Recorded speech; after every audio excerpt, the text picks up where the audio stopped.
I hope all is well. I hope your week has been amazing. My week has been very productive. I got pretty much everything done that I had planned to get done this week. So today was a pretty chill day. My virtual assistant was off, but I am so grateful for the lifestyle that God has been allowing me to live despite going through a divorce and becoming a single mom. But He just continued to provide for me in so many ways. So I'm just very grateful today. And that is where and why um, I have these Freedom Friday conversations. Because there are so many things that we are bound by, so many things, so many limiting beliefs that keep us stuck, so many fears, false evidence appearing real that keep us in our comfort zone. And freedom requires friends. Freedom requires being on a different frequency. Freedom requires being willing to let go of the things and the people that no longer serve you. Freedom is what you decided is for you. But it's important to know in what ways you are free and what ways that you may not be as free or not free at all. So that is where Freedom Fridays came from. It's a continuation of the conversations for each month. Um, this month we've been talking about navigating relationship changes and challenges. And one of the biggest challenges, if not the biggest challenges that people face in their relationships, whether it's an intimate relationship, a friendship, um, their kids, their parents, at work, coworkers, whatever, the biggest issue or challenge that comes up in relationships is communication. If we learned how to better communicate, if we learned how to express our needs, our wants, express our feelings, it would be so much easier to be able to relate and communicate with each other. So recently I started studying, the attachment styles, and that led me to studying the communication styles because I'm like, where, like, just the way that my brain thinks, I can't remember why I connected the two. But last week I spoke about the attachment styles. So this week I wanted to talk about the communication styles and the I can't remember exactly who this theory came from, but in this theory there are four main communication styles. There's passive aggressive, aggressive, assertive, and passive. So when you think about, is it aggressive? Yeah, aggressive, passive aggressive, assertive, and passive. So when someone has a passive aggressive communication style, I consider it to be like the petty stuff that people do. They don't blatantly tell you that there's an issue, but they'll be like petty or do little slick, rude, sarcastic stuff just to get at you because they're in their feelings about something. For the aggressive people, those are the more in your face, angry, upset, whatever comes out is how it comes out, no filter type of conversation where it's like, if I hurt your feelings, oh well. That's the aggressive communication style. The passive communication style is more so a listener, and they might chime in here or there. They may not have too much to say. They're not going to argue. They'll just concede and just be like, okay, you got it. It's okay. It's fine. Those are the people that tend to people please. The people that tend to not express their feelings, not express their needs because they don't want to be a burden to anyone. So they just suppress their feelings. They suppress their thoughts.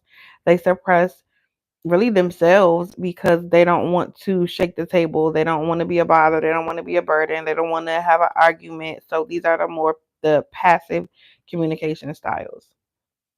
So the one that you want to kind of lean towards that communication style most of the time, of course, it's a spectrum. You can find yourself in any given situation where you might have passive communication style in one situation, or assertive communication in another situation, or aggressive communication in another situation. But you want to kind of lean towards being more in the assertive category of communication. You want to be able to speak your mind in a cohesive, consistent, and way that you're desiring to connect and be understood, not win the argument or win the disagreement or win the discussion. It's about being understood and understanding the other person as well. So it is important to really lean into, like I said, the assertive communication style, because um it's just a healthier form of communication where you can get your point across and it be respectful and it be hopefully well received on the other end, and there's an exchange, a dialogue, a compromise in conversation. So that's when you have an assertive communication style and the other person has an assertive communication style. But if you find yourself in a relationship where you're a more assertive communication style and your partner is a passive communication style, you all might bump heads because you like, I want to talk about it. And they like, I really don't have nothing to say. Like, I don't know what you want me to say. What are we even having this conversation for?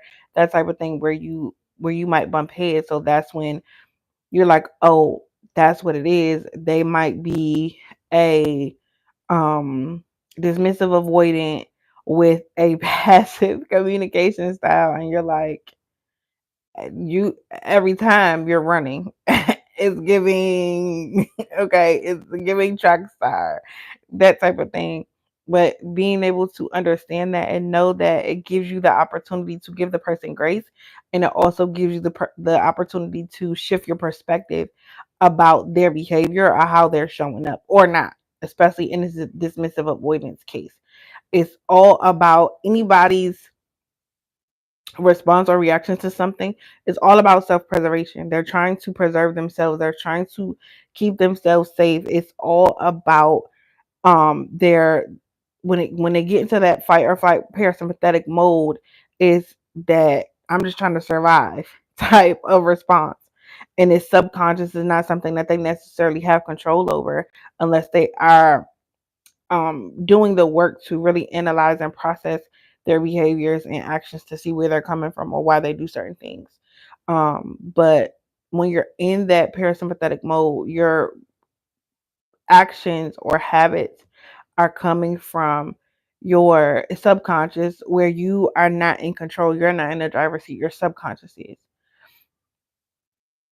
So, um, it's like you can give that other person grace to know, like, oh, they're not intentionally trying to, hurt my feelings. They're not intentionally trying to, say something that is harmful or hurtful to me. It's just their response to being triggered and wanting to preserve themselves, wanting to survive, and it being those habits and ways of being and behaviors that were conditioned in them from the age of 7, based off of the examples that they saw in relationships and communication.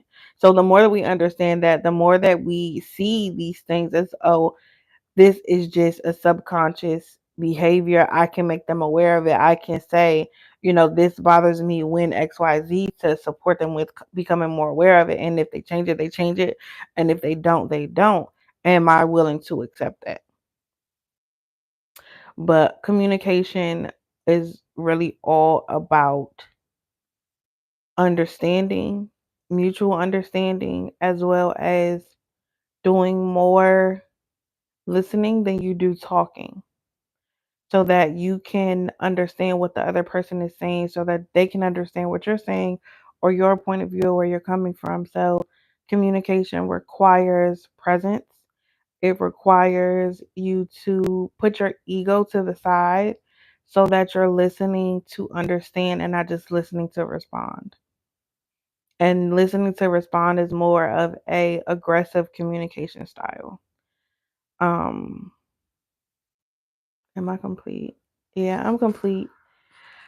But I just wanted to come on and share about just what I'm learning as it pertains to relationships and communication, and just being willing to compromise and understand the people that we are in relationship with, by understanding their communication styles, by understanding their human design, by understanding, um, our compatibility in human design, understanding your attachment style and your core wounds that your attachment style comes from. Like those things help tremendously in relationships when it comes to understanding and supporting each other's growth. But yeah, that is all I have for today. I hope that you have been having an amazing February. This is week 3, on into week 4. It's crazy. I just celebrated my 34th birthday. Not sure if I'm doing anything this weekend. I may take myself out again. But if nobody told you today, just remember that I love you. I see you, and I'm so freaking proud of you. You're doing an amazing job. And don't you forget it. You're an amazing person. All right, y'all. See you next time. Peace.